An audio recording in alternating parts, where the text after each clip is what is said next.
Hey guys, so now what we're going to look at is some endgame basics. We are going to discuss some basic principles and ideas that you can apply to endgames. Endgames in general will be helped by this, but we're going to be focusing primarily on king and pawn endgames because, in my opinion, that's a good place to start before you sort of increase the amount of pieces on the board, and sometimes that can make the situation more complex, right? So start from the basics and then build up from there.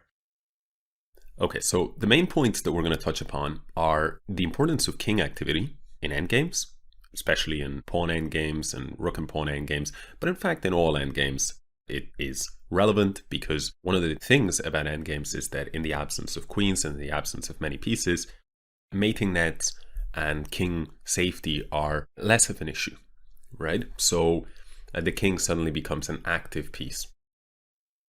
So king activity is the first thing we look at. Secondly, we also want to discuss pawn structure. Sometimes a healthy pawn structure and an unhealthy pawn structure, that will make the difference between winning or losing an endgame.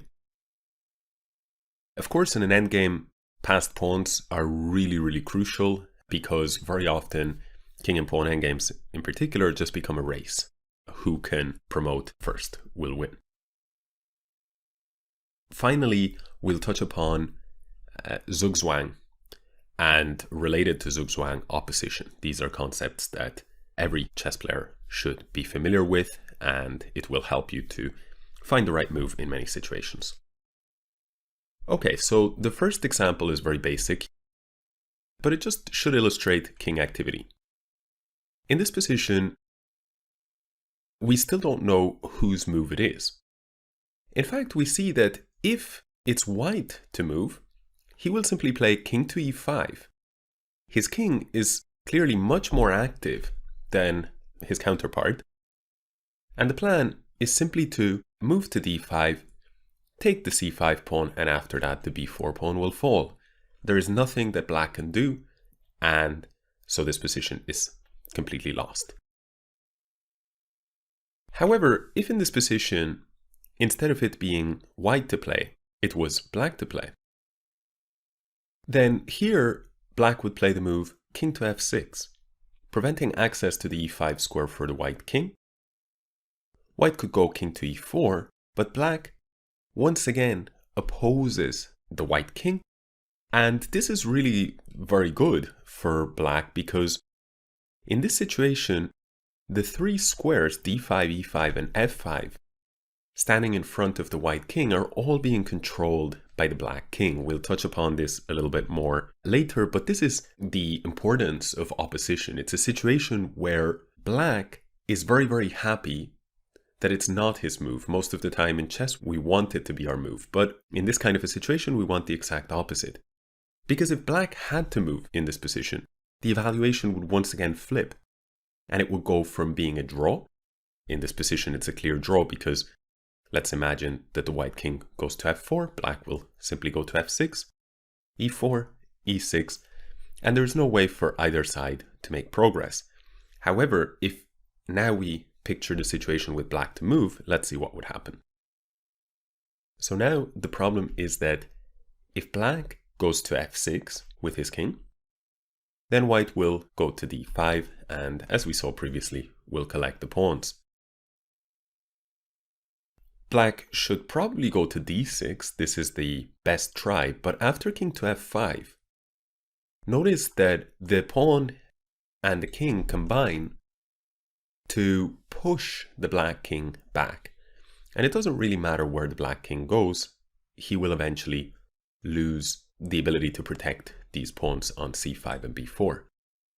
King e5, king d7, king d5, and we see that it's unavoidable. If, for instance, he goes to c6 instead, then king to e6, and we see again this opposition of the kings, but it's black to move, and we know that in this situation, black would prefer if it was the other way around and it was white to move. Although, in this particular case, after king e5, black would find himself losing regardless. Here, the game might continue a move like king to c7, white will now go king to d5, Black must go to b6 in order to defend the pawn. And now white goes king to d6. Black cannot play king to b5 because of the c4 pawn. And so wherever he goes, the c5 pawn will fall. He can play king to a5 and hang on to the b4 pawn for a bit, but white doesn't even need that pawn. He can simply promote the c pawn. So what can we say about this? Well, in this particular case, if we go back to this position right here, we see that what ended up costing black was the better king placement for white. In this position, if black could only play king to e6, then he gets the opposition and white is unable to make progress because he's unable to further improve the position of his king.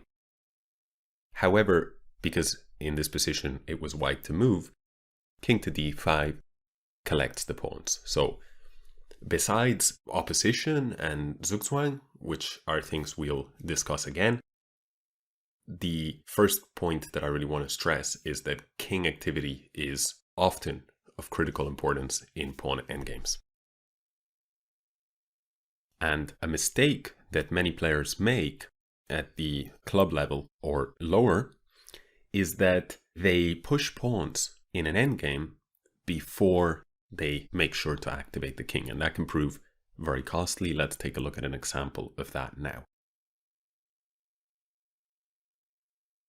The first thing that I should say is that an important thing to keep in mind is that king and pawn endgames, in comparison with, say, rook and pawn endgames, almost always when you're up a pawn, it's a win, right? And it's a relatively easy win. Now, there are, of course, plenty of exceptions to this rule, but for the most part, you should be very confident that if you're up a clean extra pawn in a pawn endgame, of course, when I say a clean extra pawn, I mean, for instance, if your pawns are doubled pawns, then that changes the rules a little bit.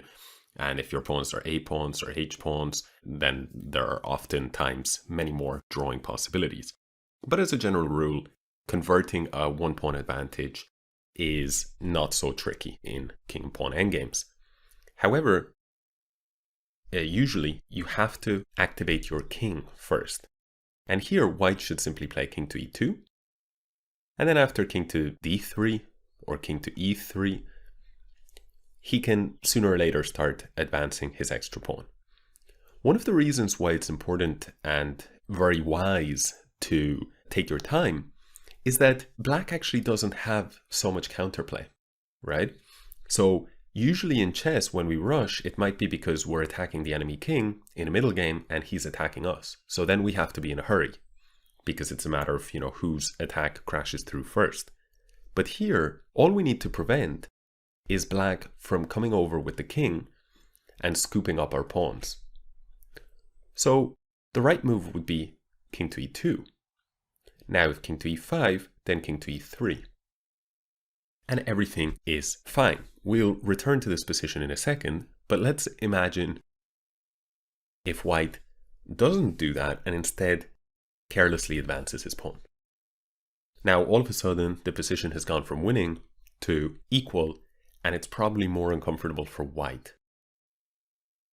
Black king goes to e5, and here white plays the move c5, advancing again. And now it's gone from equal to losing. Black goes king to d5, and that extra pawn advantage is more than offset by the fact that black's king is playing and is about to scoop up the pawns. The king is extremely effective in these types of endgames. So in essence, black is down a pawn but up a piece because the white king is playing no part in the game. White continues with a4. At this point the position is hopeless, and here, clever little touch by black, he plays the move c6. Now we don't really need to focus on this, but the reason why king c4 would be a mistake is because now white would have the move c6. The only reason I'm showing this line is because it's a very important idea in pawn endgames to try and create a passed pawn, especially an outside passed pawn. So here is a typical way of doing this. if b takes c6, now the white pawn pushes to a5, and these pawns right here are immune, because if king takes b4, then the a pawn runs up the board. However, this position is not lost for black, because black can go king to b5, stopping the a pawn, and after king to e2, black can now play the move pawn to c5, breaking up the structure. Now, this is a little bit beyond the scope of this video series. However, I will say that this position is drawn. And the reason for this is that after pawn takes pawn, say king takes pawn, king here, king to b5, we get a situation where, sure, black can win this pawn, but white will either win this pawn back, for instance, king over to d4, king takes, king c5, with this unstoppable idea, or even in the event that white does not win the pawn back, let's say black plays something like pawn to c6, white can now push the pawn on a6, king takes pawn, king c5, king to b7, and this position is a theoretical draw. So therefore, black plays the very clever move pawn to c6, and here the threat is now king to c4 and begin to scoop up all of the pawns. The difference now is that if white plays pawn to b5, then after pawn takes pawn, pawn takes pawn, king takes pawn, this position is in fact a win for black.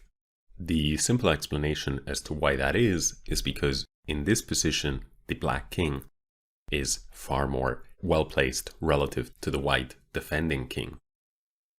Therefore, this is quite a straightforward win. The black king can safely protect the b pawn as it makes its way down the board.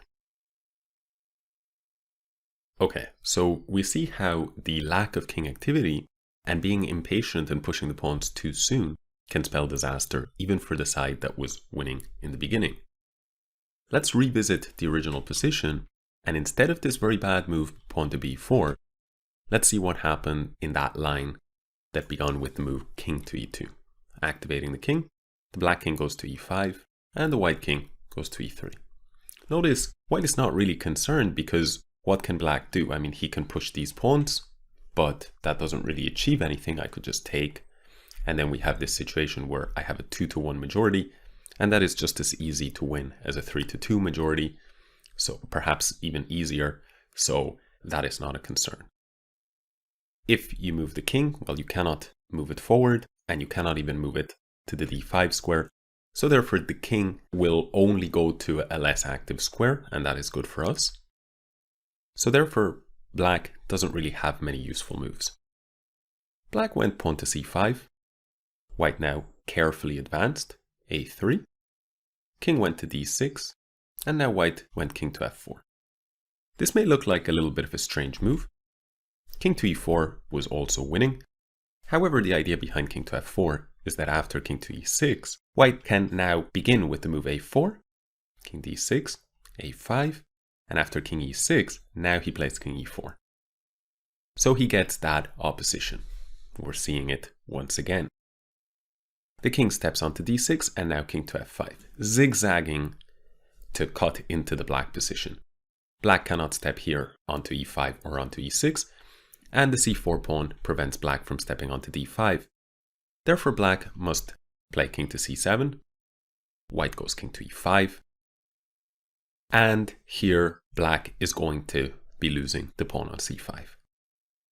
If king to c6, white will once again oppose the king. He will take the opposition. Remember, taking the opposition means you are opposing the enemy king, and it's his move. So therefore, he must cede ground, because he cannot control all of these squares from any other square but the one that he's on right now, c6. So if he goes king to c7, we go king to d5, and it is a very easy win. If pawn to b6, we could win by pushing the pawn onto a6. However, the simplest win is simply to capture on b6, king takes, and once again, repeat this idea.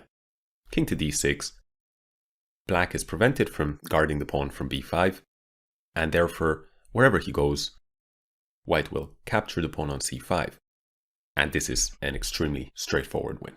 In fact, this would be a win even in the absence of the b3 pawn. In the game, if we go back, black played the move pawn to b6, but this led to a very similar outcome after king to d5. If b takes a5, king takes c5, and king b7, king to b5, and we see once again, not only is white up a pawn, but he also has the more active king. So the situation is hopeless, and black resigned.